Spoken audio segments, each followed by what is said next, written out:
1號戒備信號生效，位於南海北部嘅熱帶風暴已經命名為塔巴。天文台會喺陣間午夜12點至凌晨3點之間改發3號強風信號，會再評估係咪需要喺聽晚改發更高嘅信號。入夜後，多區氣温仍然喺攝氏30度以上。尖沙咀海旁有微風，有市民食雪糕消暑。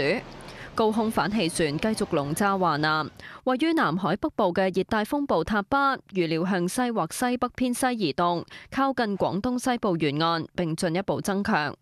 按照現時預測，塔巴會進一步增強，喺星期一早上喺香港西南邊約200公里左右掠過。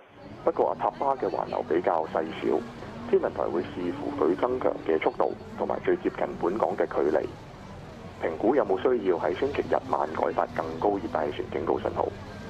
有學者話，有研究顯示全球變暖有助於熱帶氣旋喺更北嘅緯度，即係更加靠近香港形成。但會唔會影響襲港時嘅強度，仍然受多種因素影響。這一次我看它這個位置的話，就是應該是在香港的西側登陸嘛。那對於香港而言的話，香港就處在它的右側的這個比較大的這個風圈裡頭，所以從這個角度來看的話，風應該是不會太小。但是能不能打到8號，這個因為我沒有現實的這個數據啊，所以我不太好說。如果它生成位置靠北，但是如果它臨近海岸的地方有一個比較強的這個暖水區域的話，颱風有可能會快速增強。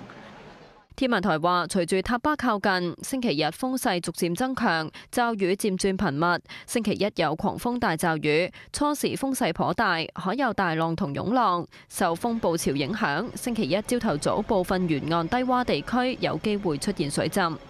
無線電視記者葉之華報導。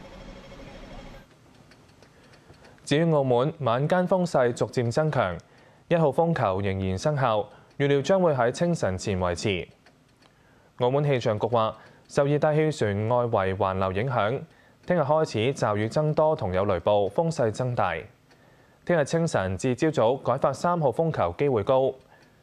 按現時嘅預測路徑，佢將會採取較接近珠江口路徑，禮拜一初時喺澳門西南約150公里範圍內掠過，而且唔能夠排除佢近岸增強嘅可能性。聽日嘅夜晚發出8號風球機會係中等至較高。